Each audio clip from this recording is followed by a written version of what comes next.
تلنگانہ کے ضلع کھمبم میں ایک دل دہلا دینے والا واقعہ پیش آیا، جہاں ماں باپ کے درمیان جاری گھریلو تنازع کے سبب دو کمسن بچوں کی جان چلی گئی۔ فادرز ڈے کے موقع پر پیش آئے اس افسوسناک واقعے سے علاقے میں دہشت اور تشویش پائی جاتی ہے۔ پولیس کا کہنا ہے 3 ٹاؤن علاقے میں گنگا راجو اور سواتی نامی جوڑا بیوی اپنے 2 بچوں کے ساتھ رہتے تھے۔ گزشتہ چند دنوں سے دونوں کے درمیان مسلسل گھریلو جھگڑے اور اختلافات چل رہے تھے۔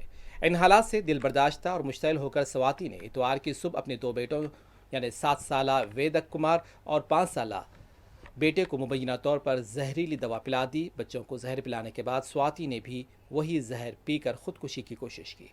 زہر کے اثرات سے دونوں معصوم بچے شدید تکلیف میں مبتلا ہو گئے اور موقع پر ہی دم توڑ گئے۔ دوسری جانب سواتی کی حالت بگڑنے پر ارکان خاندان اور مقامی افراد نے فوری طور پر اسے ہاسپٹل منتقل کیا، جہاں ڈاکٹروں کے مطابق اس کی حالت انتہائی تشویشناک ہے۔ واقعے کی اطلاع ملتے ہی پولیس موقع پر پہنچ گئی، مقدمہ درج کر کے تحقیقات کا آغاز کر دیا گیا۔ اس افسوسناک واقعے سے علاقے میں غم و افسوس کی لہر دوڑ گئی۔